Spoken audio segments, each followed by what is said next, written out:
Hello everyone, welcome to Triple S. This is Charu, your English teacher, and the topic for the day is clauses. ठीक है, तो आज हम करने वाले हैं clauses. तो सबसे पहले हम देख लेते हैं कि clause जो है ये होता क्या है. clause जो है ये group of words होता है जिसका complete या फिर incomplete meaning दोनों हो सकते हैं. complete भी हो सकता है, incomplete भी हो सकता है. ठीक है, जैसे एग्जाम्पल है my name is हिना. एक complete thought express हो रहा है, complete meaning है इस sentence का. ठीक है, और अगर मैं सेकेंड एग्जाम्पल देखूँ शी नोज, वो जानती है, मगर इनकम्प्लीट मीनिंग है इसका, इनकम्प्लीट सेंस है इसकी. वो जानती है, वो क्या जानती है, हमें इस चीज़ के बारे में बिल्कुल भी नहीं पता है. ठीक है, तो ये जो दो हैं ये दोनों के दोनों क्लॉजेज हैं. एक क्या कर रहा है, एक कंप्लीट मीनिंग एक्सप्रेस कर रहा है, और एक क्या कर रहा है, एक इनकम्प्लीट मीनिंग एक्सप्रेस कर रहा है. शी नोज, उसको पता है, लेकिन क्या पता है ये हम नहीं जानते. ठीक है, तो क्लॉज क्या होता है, क्लॉज ग्रुप ऑफ वर्ड्स होता है जिसका एक कंप्लीट मीनिंग हो भी सकता है और नहीं भी हो सकता है. अब मेरा एक क्वेश्चन है आपके लिए, अगर मैं यहाँ पर ये लिखूँ, अगर मैं लिखती हूँ कॉल ऑफ, तो क्या ये हमारा क्लॉज है? ये हमारा क्लॉज बिल्कुल भी नहीं है. क्यों? क्योंकि क्लॉज होने के लिए एक कंडीशन होती है, एक पर्टिकुलर कंडीशन है. चाहे आपका सेंटेंस कंप्लीट है, चाहे आपका सेंटेंस इनकम्प्लीट है, लेकिन अगर ये कंडीशन होगी तो ही वो क्लॉज कहलाएगा, अदरवाइज वो क्लॉज नहीं कहलाएगा. तो क्या है वो कंडीशन? वो कंडीशन ये है कि जो हमारा क्लॉज होता है उसमें क्या होना चाहिए, उसमें एक सब्जेक्ट होना चाहिए और उसमें एक वर्ब होना चाहिए. अब ये वाली जो हमारी एग्जाम्पल है माई नेम इज़ हिना, इसमें देखो माई नेम, अब देखो किसी भी वर्ड को ना सब्जेक्ट होने के लिए या तो नाउन होना पड़ता है या तो प्रोनाउन होना पड़ता है. जब हम अपना पहला सेंटेंस पढ़ते हैं माई नेम इज़ हिना, तो जो माई है वो एक प्रोनाउन है, नेम जो है वो एक नाउन है, यानी कि आपका सब्जेक्ट जो है, माई नेम आपका सब्जेक्ट है, क्योंकि नाउन प्रोनाउन दोनों है. ठीक है, अब ऐसा नहीं है यहाँ पर माई नेम लिखा हुआ है, हो सकता है इस तरह से हो, दिस इज़ अ कैट, तो दिस जो है ये भी आपका प्रोनाउन है, तो ये सब्जेक्ट हुआ. दिस क्या हुआ, इस केस में सब्जेक्ट हुआ. ठीक है, तो किसी भी वर्ड को सब्जेक्ट होने के लिए या तो नाउन होना पड़ता है या तो प्रोनाउन होना पड़ता है. ठीक है, ज़रूरी नहीं है जैसे सेंटेंस में दोनों आ गए हैं तो दोनों के दोनों आए, नहीं, this is not a compulsion. या तो नाउन हो या तो प्रोनाउन हो, दोनों आ गए तो ठीक है, कोई प्रॉब्लम नहीं है. ठीक है, तो नेक्स्ट अगर हम एग्जाम्पल पढ़ें, शी नोज़. नेक्स्ट एग्जाम्पल देखो हमारी क्या है, नेक्स्ट एग्जाम्पल है शी नोज़. अब शी क्या है, हमारा सब्जेक्ट है क्योंकि ये प्रोनाउन है. नोज़ क्या है, हमारा वर्ब है. ठीक है, अब इज़ हमारा हेल्पिंग वर्ब था, नोज़ हमारा मेन वर्ब है. जिसको हेल्पिंग वर्ब, मेन वर्ब या फिर वर्ब में कोई दिक्कत आती है तो वो मेरा जो वीडियो है, वीडियो लेक्चर वर्ब के रिलेटेड भी एक वीडियो लेक्चर बनाया गया है, आप उसको देख सकते हैं. ठीक है, वहाँ से आपके वर्ब्स के जो डाउट्स होंगे वो क्लियर हो जाएंगे. तो इज़ जो है वो एक हेल्पिंग वर्ब है, नोज़ जो है वो एक मेन वर्ब है. तो सब्जेक्ट का होना ज़रूरी है प्लस वर्ब का होना ज़रूरी है. ये वर्ब आपका हेल्पिंग वर्ब भी हो सकता है, मेन वर्ब भी हो सकता है. ठीक है, इसमें कोई परेशानी नहीं है. तो ये दोनों के दोनों ही क्या हैं, क्लॉजेज हैं. लेकिन दोनों में डिफरेंस क्या है, दोनों में डिफरेंस ये है कि ये एक कंप्लीट मीनिंग के साथ है और ये वाला जो है ये एक इनकम्प्लीट मीनिंग के साथ है. ठीक है, तो अब हम देख लेते हैं क्लॉजेज की टाइप्स कितनी होती है. तो जो हमारे क्लॉजेज होते हैं ना, इनकी, अब कई स्टूडेंट्स कहते हैं कि जो क्लॉजेज हैं वो नाउन, एडवर्ब या एडजेक्टिव्स होते हैं. ठीक है, ये भी टाइप्स हैं क्लॉजेज की, लेकिन ये फर्दर आगे ये सब टाइप्स हैं किसी और क्लॉज की. तो पहले जो हम मेन क्लॉजेज हैं उनके बारे में देख लेते हैं कि जो मेन टाइप्स हैं वो क्या हैं. एक तो होती है इंडिपेंडेंट क्लॉज, एक होता है डिपेंडेंट क्लॉज. अब देखो इंडिपेंडेंट क्या हुआ, इंडिपेंडेंट हो गया जो इंडिपेंडेंट है, जो सब काम अपने खुद से करता है वो इंडिपेंडेंट होगा. वही इंडिपेंडेंट होगा ना जो अपने सारे काम खुद से कर लेता है. तो यानी कि इंडिपेंडेंट क्लॉज एक ऐसा क्लॉज है, ये ऐसा ग्रुप ऑफ वर्ड्स है, इसमें सब्जेक्ट भी होगा, इसमें वर्ब भी होगा, और ये ऐसा ग्रुप ऑफ वर्ड्स है जो अपना कंप्लीट मीनिंग देता है. ठीक है, यानी कि ये एक कंप्लीट सेंटेंस बनाता है, एक कंप्लीट थॉट एक्सप्रेस करता है या फिर एक कंप्लीट मीनिंग एक्सप्रेस करता है. डेफिनेशन देख लेते हैं, clause that can stand alone और एक्सप्रेस कंप्लीट थॉट और मीनिंग. ठीक है, तो इंडिपेंडेंट क्लॉज एक ऐसा क्लॉज है, एक ऐसा ग्रुप ऑफ वर्ड्स है. हमने पढ़ा कि क्लॉज में क्या होता है, सब्जेक्ट और वर्ब दोनों होने चाहिए. ठीक है, तो इंडिपेंडेंट क्लॉज एक ऐसा क्लॉज होता है जो अपना कंप्लीट मीनिंग या कंप्लीट थॉट जो है वो एक्सप्रेस कर देता है। और डिपेंडेंट क्लॉज क्या होता है, डिपेंडेंट क्लॉज बोलो या फिर सबॉर्डिनेट क्लॉज बोलो, ये एक ऐसा क्लॉज होता है जिसका एक कंप्लीट मीनिंग नहीं होता। जैसे ये एग्जाम्पल नंबर 2 और एग्जाम्पल नंबर 1 किसकी आ गई, एग्जाम्पल नंबर 1 आ गई इंडिपेंडेंट क्लॉज की। ठीक है, अब हम पढ़ेंगे कि noun clause, adjective clause, adverb clause ये क्या चीज़ें होती हैं। अब देखो, जैसे मैंने अभी आपको कहा कि देखो अगर कोई इंडिपेंडेंट है तो वो अपने सारे काम खुद करता है, उसको किसी नौकर चाकर की ज़रूरत नहीं है। लेकिन जो डिपेंडेंट है, ठीक है, उसको किसी की ज़रूरत है, नौकर चाकर ना सही लेकिन जो डिपेंडेंट है, अब जैसे आप स्टूडेंट्स हो, आपको ज़रूरत है, आपको अपने बड़े भाई बहनों की ज़रूरत है, आपको अपने टीचर्स की ज़रूरत है, आपको अपने पेरेंट्स की ज़रूरत है, तो आप लोग क्या हो, डिपेंडेंट हो। इसी तरह से जो इंडिपेंडेंट है ना, उसको किसी की ज़रूरत नहीं है और डिपेंडेंट को ज़रूरत होती है। ठीक है, तो जो हम noun clause, adjective clause, adverb clause ये जो पढ़ते हैं ना, ये डिपेंडेंट क्लॉजेस की टाइप्स रहती हैं। ठीक है, आई होप कि अब ये भूलेगा नहीं आपको कि ये डिपेंडेंट क्लॉजेस की टाइप्स रहती हैं। क्यों? क्योंकि जो डिपेंडेंट हुआ, अब डिपेंडेंट का देखो मतलब बोल के ही पता चल रहा है, डिपेंडेंट वो डिपेंड है किसी और पे। अब जैसे हमने एग्जांपल की थी, शी नोज़, है ना, उसको पता है, लेकिन क्या पता हमें नहीं पता। लेकिन अगर आपको कोई बोले कि इस सेंटेंस को कंप्लीट करो, तो आप इस सेंटेंस को कंप्लीट कर सकते हो ना। She knows that Raja is a good boy. She knows that she have to go this way. ठीक है, तो शी नोज़ दैट, इसको इस तरह से आप कैसा भी कोई भी मीनिंग देके इसको कंप्लीट कर सकते हो। तो यानी कि शी नोज़ को कंप्लीट करने के लिए हमें कुछ एक्स्ट्रा वर्ड्स देने पड़े अपने सेंटेंस में, हमें कुछ एक्स्ट्रा क्लॉज लगाना पड़ा अपने सेंटेंस में, तो जाके हमारा सेंटेंस कंप्लीट हुआ। तो नाउन क्लॉज क्या होता है, नाउन क्लॉज यही क्लॉज होता है। नाउन क्लॉज, एडजेक्टिव या रिलेटिव, दोनों का, अगर आपको एडजेक्टिव क्लॉज आए या फिर रिलेटिव क्लॉज आए, ये दोनों सेम ही होते हैं। ठीक है, एडवर्ब क्लॉज, तो ये क्या होता है, हमारा एक इनकम्प्लीट सेंटेंस होता है, उस सेंटेंस को कंप्लीट करने के लिए हम एक एक्स्ट्रा क्लॉज लगा देते हैं। ठीक है, अब वो जो एक्स्ट्रा क्लॉज होता है वो क्या करता है, वो आपके सेंटेंस को एक कंप्लीट मीनिंग देता है। अब ये जो एक्स्ट्रा क्लॉज है जो आपने अपने इनकम्प्लीट क्लॉज में जोड़ा, ठीक है, इसको ध्यान से सुनना, जो एक्स्ट्रा क्लॉज है जिसको आपने अपने इनकम्प्लीट क्लॉज में जोड़ा एक कंप्लीट मीनिंग देने के लिए, तो वो एक्स्ट्रा क्लॉज नाउन क्लॉज भी हो सकता है, वो एक्स्ट्रा क्लॉज एडजेक्टिव या फिर एडजेक्टिव या फिर रिलेटिव क्लॉज भी हो सकता है, और वो एक्स्ट्रा क्लॉज जो कंप्लीट मीनिंग देने के लिए आपने जोड़ा वो क्या हो सकता है, वो एडवर्ब क्लॉज भी हो सकता है। ठीक है, अब क्लॉजेज़ के केस में क्या होता है, क्लॉजेज़ के केस में ना कंजंक्शंस बहुत इंपॉर्टेंट रोल प्ले करते हैं। अब कंजंक्शंस जिन बच्चों ने नहीं पढ़ा वो बोलेंगे कि मैम कंजंक्शंस क्या होते हैं। तो कंजंक्शंस क्या होते हैं, कंजंक्शंस ना फेविकॉल होते हैं। ठीक है, फेविकॉल क्या होता है, मतलब देखो फेविकॉल क्या करता है, जोड़ने का काम करता है ना, कोई टूटी हुई चीज़ है उसको जोड़ देता है। इसी तरह से जो हमारे कंजंक्शंस होते हैं ना, ये क्या करते हैं, ये क्लॉजेज़ को आपस में जोड़ते हैं। वर्ड को वर्ड से भी जोड़ सकते हैं, क्लॉज को फ्रेज से भी जोड़ सकते हैं। अच्छा, फ्रेज क्या होता है, चलो ये है तो नहीं है टॉपिक में, बट स्टिल आपको बता देती हूँ क्योंकि हम क्लॉजेज पढ़ रहे हैं, तो कोई अगर आपसे पूछ ले कि क्लॉज और फ्रेज में डिफरेंस क्या होता है तो हमें पता होना चाहिए। जैसे मैंने अभी आपको कहा कि शी नोज़, देखो ये इनकम्प्लीट है, ग्रुप ऑफ वर्ड्स है। जब भी दो वर्ड्स होंगे ना इकट्ठे, वो ग्रुप ऑफ वर्ड्स ही कहलाते हैं। दो हो या दो से ज़्यादा हो, उनको ग्रुप ऑफ वर्ड्स कहा जाता है। अब शी नोज़ ये क्या है, ग्रुप ऑफ वर्ड्स है। अब हमारा इसमें वर्ब भी है, इसमें हमारा ये क्या है, सब्जेक्ट भी है और वर्ब भी है, ये हो गया क्लॉज। लेकिन अगर मैं आपको बोलूँ कि अगर मैं इस तरह से लिखूँ लुक एट, तो क्या ये आपका क्लॉज है? बिल्कुल भी नहीं है, क्योंकि लुक आपका सब्जेक्ट नहीं है, ये ना ही तो नाउन है ना ही तो प्रोनाउन है। ठीक है, इसी तरह से अगर मैं आपको बोलूं कि कॉल ऑफ, क्या ये आपका क्लॉज है? ये भी तो ग्रुप ऑफ वर्ड्स है, क्या ये क्लॉज है? बिल्कुल नहीं है, क्योंकि कॉल हमारा सब्जेक्ट नहीं है। सब्जेक्ट होने के लिए नाउन या फिर प्रोनाउन होना ज़रूरी होता है, तो कॉल तो हमारा ना ही तो नाउन है ना ही तो प्रोनाउन है, तो ये क्या है, ये एक फ्रेज़ है। ये अब देखो, कॉल क्या है, कॉल एक वर्ब है, ऑफ क्या है, ऑफ एक प्रेपोजिशन है। ठीक है, तो ये क्या है, ये फ्रेज़ है। ठीक है, तो फ्रेज़ में और क्लॉज में क्या डिफरेंस होता है कि जो फ्रेज़ है वो सब्जेक्ट प्लस वर्ब नहीं होता।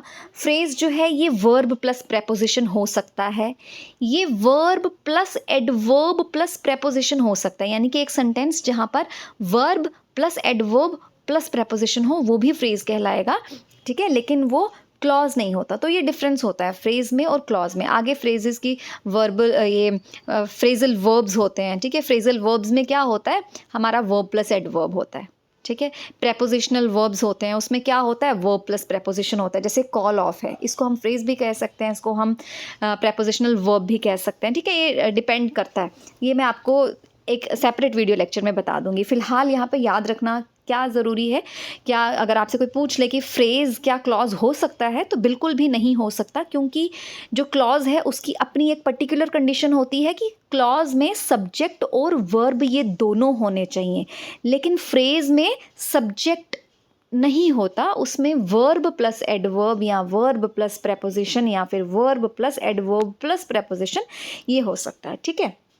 अब हम बात कर रहे थे टाइप्स ऑफ डिपेंडेंट क्लॉजेस की। तो नाउन क्लॉज, एडजेक्टिव या फिर रिलेटिव या फिर एडवर्ब क्लॉज, ये सिर्फ और सिर्फ डिपेंडेंट क्लॉजेस की ही टाइप्स होती हैं। इंडिपेंडेंट क्लॉज की कोई टाइप नहीं होती, क्योंकि वो तो इंडिपेंडेंट है, वो अपने सारे काम खुद कर लेता है, उसको किसी नौकर चाकर की ज़रूरत नहीं है अपना काम करने के लिए, ठीक है। वो झाड़ू पोछा भी खुद कर लेता है, वो बर्तन भी खुद साफ कर लेता है, वो खाना भी खुद बना लेता है, वो पढ़ भी खुद लेता है, उसको किसी की ज़रूरत नहीं है। लेकिन जो डिपेंडेंट क्लॉज है ना, उसको ज़रूरत है, उसको अपना बर्तन साफ करवाने के लिए कोई चाहिए, उसको अपना स्टडी मटेरियल बनाने के लिए कोई चाहिए, ठीक है। उसको हर काम के लिए कोई ना कोई चाहिए। क्यों? क्योंकि वो अधूरा है, वो इनकम्प्लीट है बाकी दूसरे क्लॉजेस के बगैर। तो ये कितने क्लॉजेस को अपने पास रखता है, अपने काम को अपनी कंप्लीट सेंस देने के लिए कितने क्लॉजेस को अपने साथ रखता है, 3 क्लॉजेस को, नाउन क्लॉज को, एडवर्ब क्लॉज को, एडजेक्टिव या फिर रिलेटिव क्लॉज को। इन तीनों क्लॉजेस को ये अपने पास रखता है अपना कंप्लीट मीनिंग या फिर कंप्लीट थॉट एक्सप्रेस करवाने के लिए, ठीक है। अब हम बात कर रहे थे कंजंक्शंस की कि कंजंक्शंस जो हैं वो बहुत इंपॉर्टेंट रोल प्ले करते हैं। तो जिन स्टूडेंट्स को कंजंक्शंस का नहीं पता, कोई बात नहीं, कोई दिक्कत नहीं है, मैं आपको ये इस तरह से करवाऊंगी कि noun clause, adjective clause, adverb clause, इस तरह से आपको आइडेंटिफाई करना सिखाऊंगी कि अगर आपको कंजंक्शंस नहीं भी आते हैं तो भी कोई घबराने वाली बात नहीं है। आप इजीली फाइंड आउट कर लोगे कि नाउन क्लॉज कौन सा है, एडजेक्टिव कौन सा है, एडवर्ब कौन सा है। बस आपको ध्यान से इस वीडियो लेक्चर को सुनना है। जिसको समझ में नहीं आएगा वो इस वीडियो को दोबारा से देख लेना, ताकि जब तक आपका डाउट क्लियर ना हो जाए, इसको दोबारा से रीप्ले करके देखते रहना, ठीक है। तो अब पहले हम बात कर लेते हैं नाउन क्लॉज की क्या होता है। अब देखो, इसमें कंजंक्शंस जिन बच्चों को पता है, तो कुछ बच्चों ने ये भी पढ़ा होगा कि देखो दैट जैसे हमारा कंजंक्शन है, क्योंकि दैट क्या करता है, दैट जोड़ने का काम करता है, ठीक है। अब दैट जो है ये हमारा आपको नाउन क्लॉज में भी कंजंक्शन देखने को मिलेगा, ये आपको एडजेक्टिव क्लॉज में भी कंजंक्शन देखने को मिलेगा। तो एक कन्फ्यूजन सी हो जाती है कि दैट तो इधर भी है, दैट तो उधर भी है, तो ये कौन सा क्लॉज हुआ। जो मैं आपको ट्रिक्स बताऊंगी वो आप ट्रिक्स, क्योंकि हमने पढ़ना है, एग्जाम क्रैक करना है, हमने उस पॉइंट ऑफ व्यू से पढ़ना है कि हमने एग्जाम क्रैक करना है, ठीक है। आपको रटनी नहीं है डेफिनेशंस, कोई आपको स्कूल का एग्जाम नहीं देना है कि आपको डेफिनेशंस लिख के आनी है और आपको फुल मार्क्स लेने हैं। यहाँ पर हमें क्या करना है, हमें लॉजिक से चलना है, हमें ट्रिक्स से चलना है, ताकि हम क्या करें, कम टाइम में अपना टाइम भी सेव करें और जो हमारे आंसर्स हो वो भी ठीक हो। तो इसलिए मैं आपको ट्रिक्स बताऊंगी। जो डेफिनेशन यहाँ पे लिखी है आप इसको पढ़ लो एक बारी, बट डेफिनेशन लर्न करने की कोई ज़रूरत नहीं है, डेफिनेशंस बिल्कुल भी नहीं आती हैं। अब मैं आपको ट्रिक्स बताने लगी हूँ कि नाउन क्लॉज को किस तरह से फाइंड आउट करना है, ठीक है। पहले तो मैं आपको नाउन क्लॉज की ट्रिक बताऊँगी। अब नाउन क्लॉज क्या होता है, पहले तो हम ये देख लेते हैं। देखो, आपका सेंटेंस जो है वो अधूरा है, अब उस अधूरे को पूरा करना है, उसको एक कंप्लीट मीनिंग देना है, यानी कि उसको एक एक्स्ट्रा क्लॉज देना है। ग्रुप ऑफ वर्ड्स एक्स्ट्रा देने पड़ेंगे ना, तो ग्रुप ऑफ वर्ड्स क्लॉज होता है, यानी कि उसको एक एक्स्ट्रा क्लॉज देना है उसका मीनिंग कंप्लीट करवाने के लिए, ठीक है। अब नाउन क्लॉज कौन सा होता है, देखो एडजेक्टिव भी मीनिंग कंप्लीट करवाता है, एडवर्ब भी मीनिंग कंप्लीट करवाता है, लेकिन आइडेंटिफाई कैसे करेंगे, अब हम ट्रिक से करेंगे, ठीक है। तो ट्रिक के लिए आपको क्या याद रखना है, ट्रिक के लिए आपको याद रखना है क्या। अब आप बोलोगे मैम ये क्या क्या है, क्या को वॉट मैं नहीं लिख रही हूँ यहाँ पे, WHAT वॉट नहीं लिख रही हूँ, क्योंकि वॉट जो है ना ये हमारा कंजंक्शन का काम भी करता है। तो जिन बच्चों ने पढ़ा है वो कंफ्यूज हो सकते हैं, जिनको तो कंजंक्शंस के बारे में पता ही नहीं है तो कोई दिक्कत ही नहीं है। तो जिन्होंने पढ़ा है उनको थोड़ा ये हो सकता है कि वॉट तो कंजंक्शन का काम करता है। यहाँ पर जो वॉट है ना, ये मैं कंजंक्शन की बात नहीं कर रही, यहाँ पर मैं वॉट को जोड़ने वाले वर्ड नहीं ले रही, यहाँ पर मैं क्या इसलिए बोल रही हूँ। देखो ट्रिक क्या है, आप ध्यान से सुनते जाना ट्रिक को, जिसको समझ में नहीं आएगा वो रीप्ले कर लेना, वीडियो को दोबारा से देख लेना इसको। तो trick number 1 for noun clause, आपने क्या करना है, एग्ज़ाम में आपको किस तरह से आ सकता है, पहले तो ये मैं ये बता देती हूँ आपको अलग से एमसीक्यूज़ की, इसके बाद जो वीडियो लेक्चर होगा क्लॉजेज़ का ही होगा, एमसीक्यूज़ पे होगा, ठीक है? अभी आप समझ लो एग्ज़ाम में आ किस तरह से सकता है। एग्ज़ाम में एक तो आपको कंप्लीट सेंटेंस दिया जा सकता है। अब हमें पता है कि आई नो ये अधूरा सेंटेंस है, इसको कंप्लीट कौन कर रहा है? That Ronisha is a good girl. ये क्लॉज़ जो है इस आई नो को, ये जो आपका आई नो है इसको कंप्लीट कौन कर रहा है? That Ronisha is a good girl. अब एग्ज़ाम में इस तरह से आ सकता है कि Ronisha is a good girl, इसको अंडरलाइन किया हुआ है और आपसे ये पूछा जाता है कि आइडेंटिफाई करो क्लॉज़ कौन सा है, तो आप इसको बताओगे कि ये नाउन क्लॉज़ है। ऑप्शंस आपके पास होंगे, तो ऑप्शंस में से देखकर आपको ये बताना है कि ये नाउन क्लॉज़ है, एडजेक्टिव है या फिर एडवर्ब है। एक तो इस तरह से पूछा जा सकता है एग्ज़ाम में। दूसरा किस तरह से पूछा जा सकता है? दूसरा इस तरह से पूछा जा सकता है कि एक क्लॉज़ लिखा होगा, फिर आपको एक फिल अप दिया होगा और फिर आपको दूसरा क्लॉज़ दिया होगा, ठीक है? और यहाँ पर आपको जो भी सूटेबल कंजंक्शन है वो भरना है, ठीक है? कंजंक्शन मतलब कनेक्टर, यानी कि जोड़ने वाला वर्ड, वो भरना है। इस तरह से आ सकता है। जिन बच्चों को कंजंक्शंस का नहीं पता है, ठीक है, मुझे आप कमेंट बॉक्स में बता सकते हैं कि आपने कंजंक्शंस पढ़े हैं, नहीं पढ़े हैं। मैं आपको कंजंक्शंस का एक सेपरेट वीडियो लेक्चर बना के दे दूँगी। उसमें एक्सरसाइज नहीं दूँगी, बस आपको समझा दूँगी कंजंक्शंस क्या होते हैं, इनकी टाइप्स क्या होती हैं, ठीक है? तो हम ये कर लेंगे, ठीक है? इस तरह से आ सकता है। अब हम ट्रिक की बात कर लेते हैं। ट्रिक में, ठीक है, एग्ज़ाम में इस तरह से आ सकता है। अब चाहे आपको फिलअप आया हो, चाहे आपको अंडरलाइन करके क्लॉज़ दे दिया हो, दोनों ही केसेस में आपको सेम ट्रिक लगाना है। अब ट्रिक क्या है हमारा? ट्रिक हमने बोला कि क्या, अब ये क्या-क्या है, अभी बताती हूँ। इस क्या को क्या करना है आपने, ठीक है? आपने क्या करना है, अगर तो आपको कंप्लीट सेंटेंस एक दिया हुआ है, अगर एग्ज़ाम में एक कंप्लीट सेंटेंस आ गया है और उसको अंडरलाइन किया हुआ है और आपको क्लॉज़ को आइडेंटिफ़ाई करना है, आप क्या करोगे, उस पूरे सेंटेंस को एक पॉज़ देके या फिर एक ब्रेक देके पढ़ोगे, ठीक है? I know break that Ronisha is a good girl, ठीक है? अब इस क्या का यूज़ कहाँ पे होगा अभी बताऊँगी, ठीक है? देखो, जब आप हाफ सेंटेंस पढ़ोगे ना, इसको बहुत ध्यान से सुनना, जब आप हाफ सेंटेंस पढ़ोगे तो जब आपके दिल में एक क्वेश्चन उठेगा, एक क्यूरी बनेगी, और वो क्यूरी क्या होनी चाहिए? क्या क्यूरी क्या होनी चाहिए? वो क्वेश्चन क्या उठना चाहिए आपके दिल में? क्या हाफ, जब आप आधा क्लॉज पढ़ोगे, आधा क्लॉज पढ़कर अगर आपके दिल में एक क्वेश्चन उठे क्या, और उस क्या का आंसर, ध्यान से सुनना, और उस क्या का आंसर जो आपका रेस्ट ऑफ द क्लॉज है ना, जो आपका बाकी वाला क्लॉज है, अगर उसका आंसर आपके इस, ये क्या है, ये आपके दिल में एक क्वेश्चन है क्या, अगर इस क्या का आंसर आपका जो बाकी का क्लॉज है वो दे देता है, यानी कि आपका क्या और बाकी का जो क्लॉज है ये आंसर मैच कर जाता है, क्या से अगर आपका आंसर बिल्कुल मैच कर जाता है तो वो आपका नाउन क्लॉज है। अब देखो, अगर आप ये ट्रिक समझ जाओगे ना, आपको कितना भी कॉम्प्लिकेटेड सेंटेंस आ जाए एग्ज़ाम में, आप उसको इजीली कर सकते हो, बस आपको ट्रिक समझना है, ठीक है? तो क्या करना है आपने, आपने इस क्या को याद रखना है, और ये क्या जो है ये क्वेश्चन सिर्फ नाउन क्लॉज के लिए होगा, एडजेक्टिव के लिए, एडवर्ब के लिए नहीं होगा, ठीक है? अगर आपने क्या करना है, कंप्लीट सेंटेंस आपको दिया गया होगा, आपने सेंटेंस को ब्रेक लेकर पढ़ना है, ठीक है, एक पॉज देकर पढ़ना है। आधा सेंटेंस पढ़ के अगर आपके दिल में एक क्वेश्चन उठता है, एक क्यूरी उठती है क्या, और उस क्या का आंसर रेस्ट ऑफ द जो आपका क्लॉज है वो सेटिस्फाई हो जाता है, रेस्ट ऑफ द क्लॉज में उस क्या का आंसर आपको मिल जाता है, तो इट मीन्स ये आपका कौन सा क्लॉज है, ये आपका एक नाउन क्लॉज है। अब हम सेंटेंस पढ़ लेते हैं।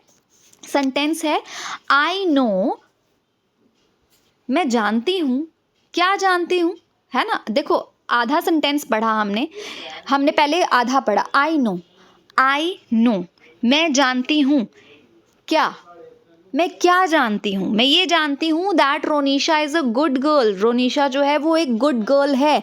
तो जो मेरा आंसर है वो क्या से कंप्लीट होता है ना, देखो क्या से आपका जो ये रेस्ट ऑफ द क्लॉज है ये कंप्लीट होता है, इट मीन्स ये आपका कौन सा क्लॉज हुआ, ये आपका नाउन क्लॉज हुआ, यानी कि जो एक्स्ट्रा वर्ड्स हमने लगाए, जो एक्स्ट्रा क्लॉज हमने लगाया अपना मीनिंग कंप्लीट करने के लिए, वो जो एक्स्ट्रा क्लॉज है वो एक नाउन क्लॉज है। कौन सा क्लॉज है? नाउन क्लॉज है, ठीक है? अब इसी तरह से अगर आपको एग्जाम में आ जाए, you know where is the school bus, ठीक है, you know where is the school bus, या फिर you know where the school bus is. अब देखो इन दोनों सेंटेंसेस में ना एक डिफरेंस है। जब भी हम वेयर के साथ WH के साथ जब भी हम क्या करते हैं, इज़ लगा देते हैं। इज़ क्या, कोई भी हेल्पिंग वर्ब जब आप WH फैमिली के साथ लगाते हो तो वो क्या होता है, वो एक क्वेश्चन की टोन बन जाती है। क्या बन जाती है, क्वेश्चन की टोन बन जाती है। लेकिन अगर आप उसको सिंपली एक असर्टिव सेंटेंस की तरह कंसीडर करना चाहते हो तो WH फैमिली से आपको क्या करना पड़ता है, हेल्पिंग वर्ब को थोड़ा दूर करके लिखना पड़ता है। यानी कि इस सेंटेंस को हम रीराइट कर सकते हैं। इसको हम दोबारा से लिखेंगे, इसको हम इस तरह से लिखेंगे, यू नो, इस सेंटेंस को किस तरह से लिखेंगे। अब मैंने क्या बताया आपको, WH फैमिली से आपको हेल्पिंग वर्ब को दूर करके लिखना पड़ेगा। तो ये सेंटेंस बनेगा, you know where the school bus is, where the school bus is. अब यहाँ पर फुल स्टॉप आएगा, ठीक है, ये मुझसे मिस्टेक हो गई थी। You know where is the school bus, तो लास्ट में क्या आएगा, क्वेश्चन मार्क आएगा। लेकिन हम इस वेयर को एज अ कंजंक्शन यूज़ कर रहे हैं तो हमें इसको इससे थोड़ा दूर करके लिखना पड़ेगा। You know where the school bus is and then a full stop, ठीक है। यहाँ पर क्या लगाएंगे, अब हम फुल स्टॉप लगाएंगे। अब देखो, अब आप इस क्लॉज को, अब ये पूरा का पूरा सेंटेंस भी हो सकता है, सेंटेंस बोलो या क्लॉज बोलो एक ही बात है, क्योंकि क्लॉज का कंप्लीट मीनिंग हो भी सकता है, कंप्लीट मीनिंग नहीं भी हो सकता। तो जब आप इस क्लॉज को या फिर इस सेंटेंस को आधा, अब आपको क्या करना है, इसको आधा तोड़ तोड़ के पढ़ना है। अब आप पहले बोलोगे यू नो, तुम्हें पता है, एक दिल में क्वेश्चन उठेगा, क्या पता है, ठीक है, क्या पता है। Where the school bus is, कि स्कूल बस कहाँ पर है, where the school bus is. क्या आपके दिल में एक क्वेरी उठी, एक क्वेश्चन उठा, क्या, और उसका आंसर जो था, वो जो आपका रेस्ट ऑफ द क्लॉज था, इसका वो जो क्या आपके दिल में क्वेश्चन उठा, उसका आंसर इससे बिल्कुल मैच हो गया। यू नो, तुम्हें पता है, क्या, क्या पता है, where the school bus is, school bus कहाँ है, ठीक है। क्या से हमारा क्वेश्चन उठा और आंसर बिल्कुल मैच कर गया। यानी कि ये जो एक्स्ट्रा वर्ड्स है ना, where the school bus is, ये हमारा कौन सा क्लॉज है, ये हमारा नाउन क्लॉज है, ठीक है, ये हमारा नाउन क्लॉज है। कभी कभार क्या होता है, एग्जाम में थोड़ा सा ट्विस्ट करके भी डाल देते हैं। अब ज़रूरी नहीं है कि जो हमारा क्लॉज होगा वो हमेशा दूसरे नंबर वाला, जो वर्ड्स होंगे जिनको हमने अंडरलाइन किया वही वाले होंगे। अब हम ये वाली एग्जाम्पल देख लेते हैं। कौन सी एग्जाम्पल है, ये वाली है, why she is sad is a mystery. सबसे पहले इस क्लॉज में जो एक बात नोट करने वाली है वो ये है कि हमारा सेंटेंस जो है ये वाई से शुरू हो रहा है और सेंटेंस के एंड में क्या है, एक फुल स्टॉप है। यानी कि यहाँ पर जो वाई है ना, ये क्वेश्चन मार्क नहीं दे रहा, ये पूछ नहीं रहा। यहाँ पर जो वाई है ये एक कंजंक्शन का काम कर रहा है, एक जोड़ने वाले शब्द का काम कर रहा है। तो कंजंक्शन ज़रूरी नहीं है हमेशा सेंटेंस के बीच में ही यूज़ करें। कंजंक्शंस जो है वो सेंटेंस से पहले भी आ सकते हैं, ठीक है। तो अब यहाँ पर जब हमने सेंटेंस पढ़ा, why she is sad is a mystery, तो अब हम इसको समझ लेते हैं पहले कि ये नाउन क्लॉज कैसे बना, ठीक है। देखो, अब हम इसको आधा पढ़ें। इज़ अ मिस्ट्री, एक मिस्ट्री है, इज़ अ मिस्ट्री, एक मिस्ट्री है। क्या, क्या मिस्ट्री है, वाई शी इज़ सैड, वो उदास क्यों है, ठीक है। इज़ अ मिस्ट्री, एक मिस्ट्री है, क्या, क्या मिस्ट्री है, वाई शी इज़ सैड, वो उदास क्यों है, ठीक है। तो इस तरह से ट्विस्ट करके भी आपको क्वेश्चंस आ सकते हैं। और यहाँ पर जब जिसको हमें अंडरलाइन करना है वो ये है, वाई शी इज़ सैड, ये एक्स्ट्रा वर्ड्स हैं हमारे सेंटेंस में। इज़ अ मिस्ट्री, ये एक्स्ट्रा वर्ड्स नहीं है, ये वर्ड्स ऑलरेडी वहीं पर हैं कि एक मिस्ट्री है। क्या मिस्ट्री है, कि वो सैड क्यों है, तो वाई शी इज़ सैड। यहाँ पर ये क्या है, ये आपका नाउन क्लॉज है। क्यों, क्योंकि जब हमने अपना ट्रिक लगाई और ट्रिक लगा के क्या से एक क्वेश्चन बना और जो हमारा आंसर था वो सेटिस्फाई हो गया कि वाई शी इज़ सैड। अगर मैं यहाँ पर लिखती why is she sad, why के साथ इज़ लगा देती तो क्वेश्चन मार्क हो सकता है। Why she is sad is a mystery, full stop, ठीक है।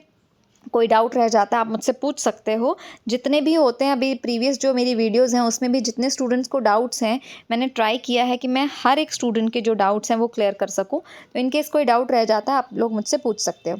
अब हम बात करेंगे एडजेक्टिव क्लॉज या फिर रिलेटिव क्लॉज की, ठीक है। तो इसका क्या ट्रिक है, जैसे हमने वहाँ पर नाउन क्लॉज में हमारा क्वेश्चन बना क्या से। यहाँ पर जो हमारा क्वेश्चन बनेगा वो कौन से बनेगा, कौन सा या कौन सी, कुछ भी हो सकता है, कौन याद रखना है आपने, ठीक है। अब यहाँ पर हु क्यों नहीं बता रही हूँ, क्योंकि जो हमारा हु होता है ना, ये भी कंजंक्शन का काम करता है, तो हम हु कंजंक्शन की बात नहीं कर रहे, हम यहाँ पर सिंपल याद रखेंगे कौन। कौन मतलब क्वेश्चन। अब इसमें भी आपने क्या करना है, सेम आपको वैसे ही करना है। आपने क्या करना है, आपने आधा सेंटेंस पढ़ना है, पॉज देना है और देखना है कि कौन से, अगर तो क्वेश्चन किससे बना, कौन से। इसको ध्यान से समझ लेना, क्योंकि नेक्स्ट जो वीडियो लेक्चर होगा वो आपका एमसीक्यूज़ ही होगा। उसमें बहुत सारे आपको एमसीक्यूज़ होंगे, क्लॉजेज आपको फाइंड आउट करने हैं, ठीक है। आपको यही क्यूरीज बनानी है अपने दिल में कि क्या से क्वेश्चन बन रहा है और क्या से आंसर मिल रहा है, या फिर क्वेश्चन कौन से बन रहा है और आंसर हमें कौन से आंसर हमारा मैच कर रहा है। क्या से हुआ तो नाउन क्लॉज, कौन से क्वेश्चन कंप्लीट होता है आपका, कौन से आपका आंसर सेटिस्फाई होता है, तो इट मीन्स ये आपका एडजेक्टिव क्लॉज है या फिर रिलेटिव क्लॉज है, ठीक है।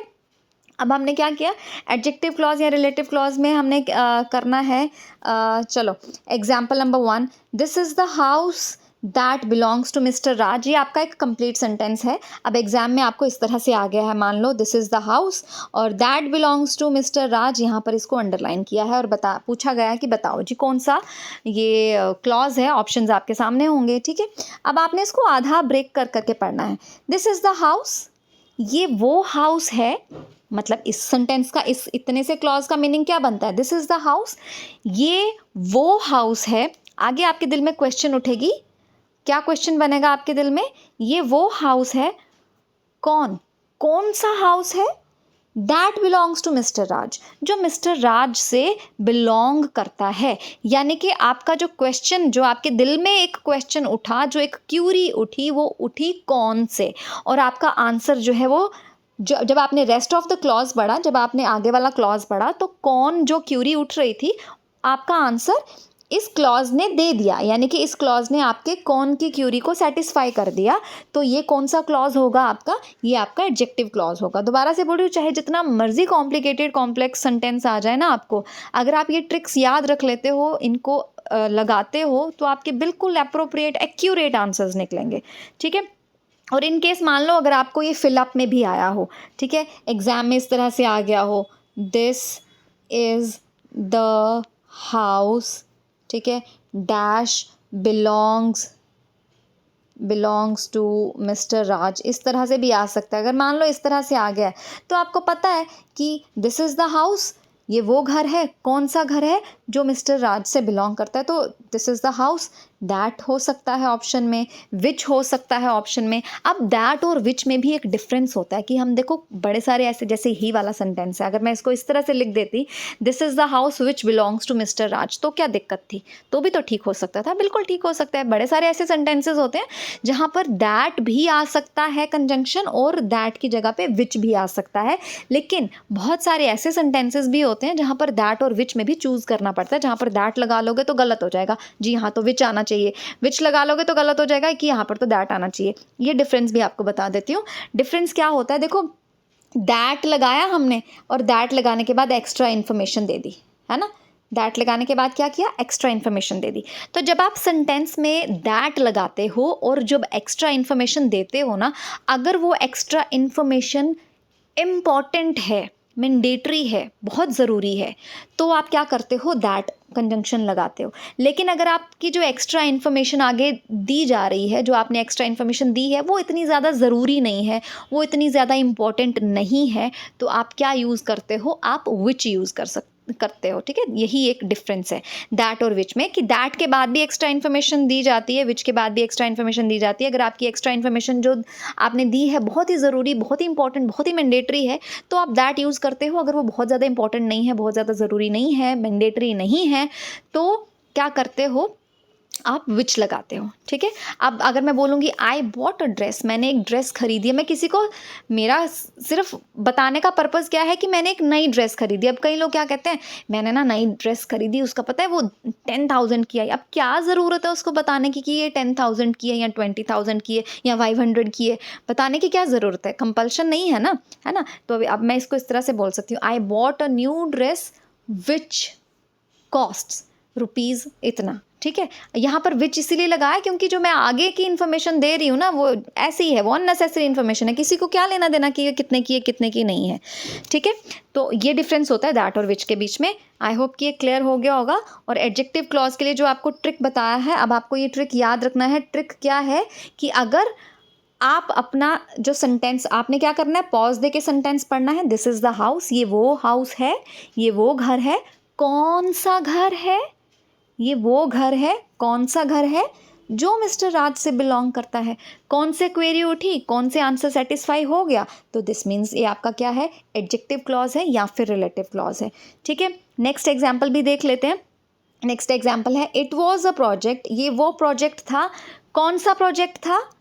विच टुक 10 years टू कंप्लीट, जिसने क्या किया, 10 years लिए कंप्लीट होने में, ठीक है। इट वॉज अ प्रोजेक्ट, ये वो प्रोजेक्ट था।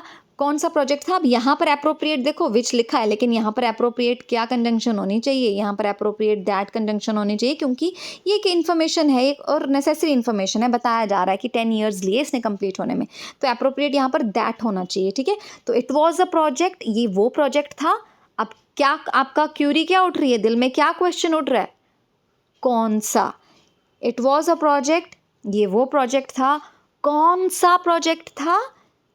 That took 10 years to complete, जिसने 10 years लिए कंप्लीट होने में, ठीक है।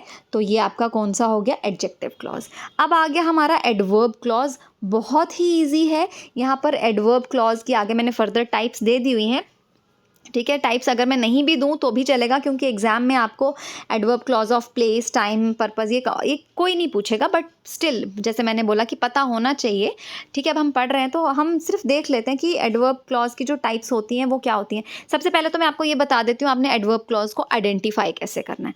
देखो हमें अब इतना पता चल गया, क्या से अगर आपका क्वेश्चन उठ रहा है और आगे वाला जो क्लॉज है वो आपका आंसर बिल्कुल क्या से मैच कर रहा है, तो वो कौन सा क्लॉज है हमारा, नाउन क्लॉज, ठीक है।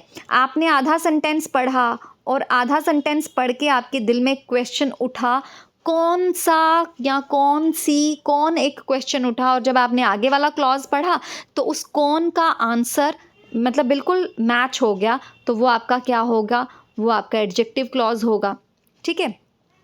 अब एडवर्ब क्लॉज इजी क्यों है, ना ही तो आपका क्वेश्चन क्या से बन रहा है, ना ही तो आपका क्वेश्चन कौन से बन रहा है, तो क्या बच गया, एडवर्ब क्लॉज, सिंपल। ना ही तो आपका क्वेश्चन क्या से बन रहा है, ना ही तो आपका क्वेश्चन कौन से बन रहा है, तो अल्टीमेटली वो कौन सा क्लॉज होगा, वो एडवर्ब क्लॉज होगा, सिंपल, ठीक है। अब एडवर्ब क्लॉज की कितनी टाइप्स होती हैं, एक होता है एडवर्ब क्लॉज ऑफ प्लेस, एक होता है एडवर्ब क्लॉज ऑफ टाइम, एक होता है एडवर्ब क्लॉज ऑफ रीज़न या पर्पस, या क्लॉज ऑफ कॉन्ट्रास्ट और क्लॉज ऑफ कंडीशन, ठीक है। अब क्लॉज ऑफ प्लेस में क्या होता है, एडवर्ब क्लॉज ऑफ प्लेस, ये एग्जाम्पल दी है, they can stay where they are, वो जहाँ पर हैं वो वहीं पे रह सकते हैं। अब अगर एग्जाम में आएगा ना, एग्जाम में आपको clause of place, time, purpose ऐसा कुछ नहीं पूछा जाएगा। एग्जाम में आपको अगर आएगा तो एग्जाम में आपको इस तरह से एक सेंटेंस दे दिया जाएगा, हो सकता है वेयर की जगह पर एक ब्लैंक हो, वहाँ पर आपने खुद लगाना है कि यहाँ पर क्या आ सकता है, या फिर हो सकता है कि कैसे दे दिया हो, अंडरलाइन करके दे दिया हो।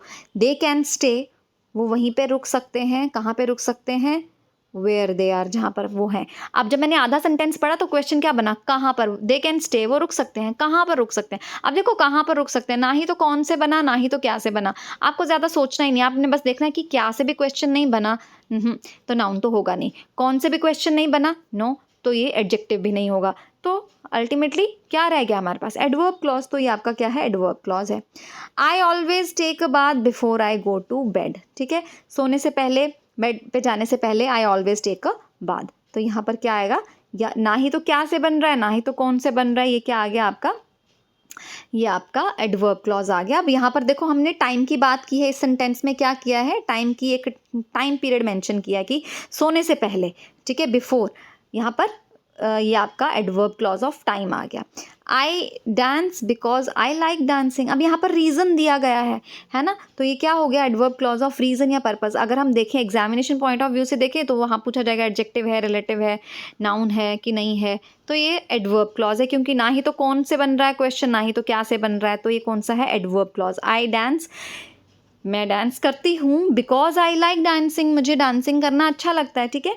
दो he is rich he is honest. अब यहाँ पर क्या है, एक कॉन्ट्रास्ट है। कॉन्ट्रास्ट क्या होता है, मतलब हालांकि वो अमीर है लेकिन वो क्या है, कंजूस है। अब अमीरी और कंजूसी है ना, ये दोनों एक अपोजिट हम कह सकते हैं क्वालिटीज़ हैं। जो अमीर है उसको तो कंजूस नहीं होना चाहिए भाई, उसको तो खुले दिल का होना चाहिए। लेकिन वो क्या है, वो अमीर है, हालांकि वो अमीर है लेकिन वो क्या है, सॉरी यहाँ पर हाँ कंजूस भी हो सकता है, यहाँ पर ऑनेस्ट लिखा है कि वो अमीर है तो वो ही इज़ ऑनेस्ट, ठीक है।